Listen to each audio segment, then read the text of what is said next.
They say variety is the spice of life. Well, it's also a key ingredient in a smart card collection.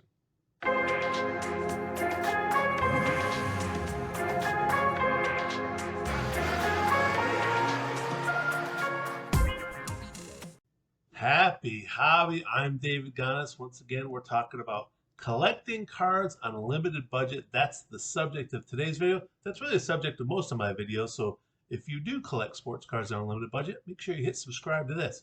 All right. Well, if you're collecting on a limited budget, you might have noticed it's very difficult to collect everything.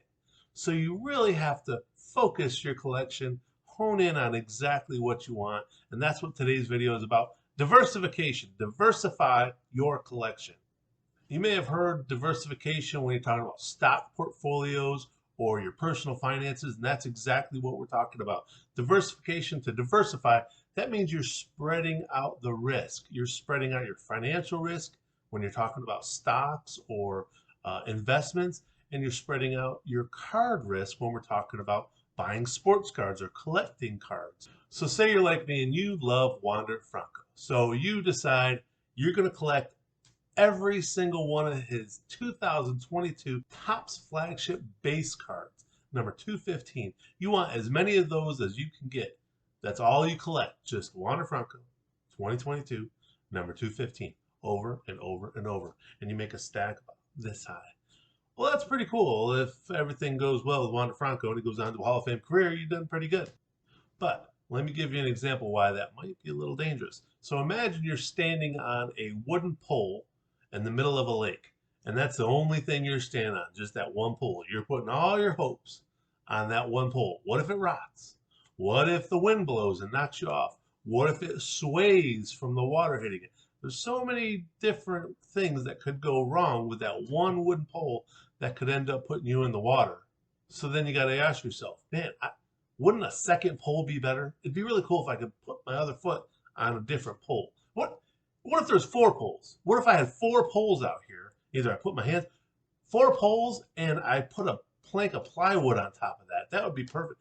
What if I built a pier? If I built a pier over this water, then that would really make sure that I stay safe and I don't risk falling into the water. That's what we're talking about here. We want to build a pier of cards. No, that doesn't make any sense. We want to build a card collection that's safe from risk. So if you invest in just that one Wander Franco card, well, what if Wander Franco blows out a knee? Then when he comes back, he blows out his other knee. Then when he comes back, maybe he gets traded. Maybe he has some other problems in his life. Maybe some other things are affecting. Maybe the management doesn't handle him well. So many different things could influence Wander Franco's career going forward, that if you invest everything in just that one guy, just that one card, what if the production runs are a bajillion of those cards, which they might be already, and now those cards are essentially worthless? What do you do then? That was the one card you invested in. Well, you need more pulls. So that's what we're going to talk about here. What are some different ways you can diversify your sports card collection? So one thing we talk about is vintage, modern, and ultra modern. You can have some of each of these types of cards. That's a good way to diversify. Get some old cards. They don't have to be in mint condition. You can get old good cards that will slowly raise in value. You can get modern cards that maybe are from the 90s, 2000s. You can get those cards. You can get the ultra modern cards, the Prism, the Chromium, the super high end cards. You get a couple of those. Get a little bit of each of those. That's a good thing. And when we're talking about what types of players to get, obviously rookie cards are fantastic. You want to get rookie cards, but what if it's a rookie card of somebody that's a utility infielder? Is that great? You want Hall of Famers. Obviously, you want rookie cards of Hall of Famers. That's the best combination. But you don't have to get only that. You can get Hall of Fame players in their second year or in their third year. I have a Mike Trout second year card that I love. It's a great card. As long as he continues to be as amazing as he is, on track for a huge Hall of Fame career, that second year card is going to continue to climb in value. So that's what you can think about too. Even going back 20, 30 years, look at some Hall of Fame players, their second and third year cards. You don't have to have a mint rookie card in order to have your investment grow in value. Something else you can think about is, if we're already talking Hall of Famers, think about the GOATs, the greatest players of all time, greatest of all time in their sport. Serena Williams, I've talked about in other videos. Tiger Woods in golf. Like these are some other sports that you can invest in, and it's not going to cost you a lot of money, but it'll cost you a little bit just to get your foot in there, just to get a little more polls. You want more polls. So maybe it's hockey. Maybe you get some. If you can't get a Gretzky, maybe you get a Mario Lemieux. Maybe you get some of those of some of his early cards. But it's key to not just get all of one player. You want to spread out the love, so to speak.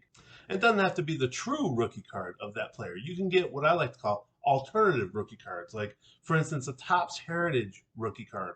That's definitely going to be a lot lower in value than his true rookie card, but it's still considered a rookie card. You could also think of alternative rookie cards, like, for instance, Dr. J, Julius Erving, his 1972 Topps True Rookie card. You know when you see it, that's going to probably be a little too expensive. It's too expensive for my taste, but what I can get is his alternative rookie card, which is 1972 Topps All-Star card, which, to be honest, is pretty cool looking itself because it's an action shot and has All-Star on there, but that's considered a rookie card of Julius Erving. But because it's a card of Julius Erving, Dr. J, in 1972, it's a card from his rookie season. That's his rookie card. You can really think of it like that. It's just not his true rookie card. Same thing, go fast forward 20, 30, 40, 50 years. Shohei Ohtani, 2018. Maybe it's too expensive to get a gem mint version of his 2018 Topps Chrome or Topps flagship rookie card. But maybe you get his Topps Heritage rookie card. A little cheaper. Juan Soto, same thing. Get his Topps Heritage. Get his Topps Archives rookie cards. Those alternative cards are still going to rise in value, just like his true rookie card. Maybe not at the same pace, but they will rise in value as well. And while we're talking about cards, you could talk about different types of cards. Maybe it's NFTs. Maybe you get a couple different NFTs. You don't have to go crazy investing a ton of money in NFT, but maybe it's a couple, one or two or three. Maybe you just get a handful, like it's just a pack of NFTs that you got, and you just watch those. You have those in your collection. Again, it's diversifying. It's another poll out there. That's good. Maybe it's complete sets you think about. Maybe you get work on making complete sets of whether it's Topps Heritage or Topps Flagship. Maybe it's in other sports, but putting together complete sets, it's a nice way to make you buy cheaper cards because you're filling out the singles, but you also have the valuable cards that are in there, and it's fun to do, so that's good. And if it's not a single card, if it's not a set, maybe you just want to get some wax. Buy a box of cards, have boxes, blasters, or hobby boxes, or retail boxes, whatever. Just have some of those also that you've stocked in your closet. And maybe that's something you rip in the future, but really, again, it's just another version of an investment for your cards. This could be something that you end up selling down the line to buy a single great rookie card. But you use this wax, you saved it. You know, you hear a lot of times the return on investment on wax, as soon as you open it, that investment drops, that return drops. So if you keep it unopened, then plausibly that will keep its value. Just like the scientific term of Schrodinger's cat, as long as that box isn't open, Schrodinger's cat is alive in there, or it's dead, or whichever way it is. But as long as it's in there, it's whatever you think it is. So with a box of cards, as long as you have that box in there, you have an autographed rookie of the best rookie from that set. You have it in there. You don't know, but it's plausibly in there.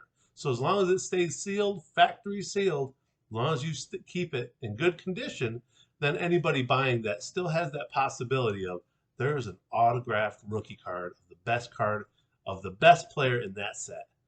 But once you open up that box, then you know if it's in there or not. If it's in there, that's awesome. But if it's not, you can't reseal that box. Another option you can do is start buying lots of cards. And I don't mean a lot of cards. I mean buying lots of cards. So instead of buying a single card on eBay that you think, oh, this player, I think he's going to do well. I'm going to buy this his rookie card for $10. Look for lots of that rookie cards. So you could say you could find a lot, L-O-T, of 3 of those rookie cards. And now you get 3 of them, you hold on to one, and you end up waiting maybe 6 months, you sell those other 2, maybe you make more on that, and it paid for that original rookie card to begin with. Or you end up getting all three. Maybe you send them off for grading. Get them all three graded. Save the one that you're happy with the grade. It doesn't have to be the 10. Say you save a 9 and two of the cards get graded as 10s. Maybe you sell those two. Now you've got the 9 for yourself that you're happy with, and you sold two, and that paid for all the grading, paid for all the cards, and now you can buy something else. And don't be afraid to buy some graded cards. A collector's grade is known as one number above the decade that that card was produced. So if it's a card from the 70s and you get a PSA or an SGC 8, that's a collector's grade. So that's a pretty valuable card. Well, if you're buying for your own personal collection, maybe you don't need the 8. Maybe you can live with a PSA 7 or a 6. You just want it for your own personal collection. That's still going to climb in value, just not at the rate of that 9 or 8 that you would have bought. However, it does leave you some money that you can buy something else, or it leaves you some money to buy groceries. You don't always have to buy the best card no matter what, and it puts you in a bad financial position. And when we're talking about graded cards, don't worry about grading your young players. Let the young players that you have cards of, let them season a little bit. Let them prove that they're as good as you thought they were going to be before you send them off for grading. Don't waste the money on grading if this is the guy that's going to end up being traded around to 2 or 3 different teams in the next 5 years. He's really just a fourth outfielder. Don't worry about that. You want to make sure this guy's going to be a superstar, and then you can send him off for grading. Just remember, when you're diversifying your collection, you're putting out different poles. You want many poles out there for your collection so you can have a lot of safety, a lot of protection from falling into that water. You want to make sure the risk is minimal as you build up your collection through the years. So whatever you do, make sure you collect what you love and you love what you collect. Show some appreciation. Bring those cards out every now and then. Take a look at them. And whatever you do, have a happy hobby.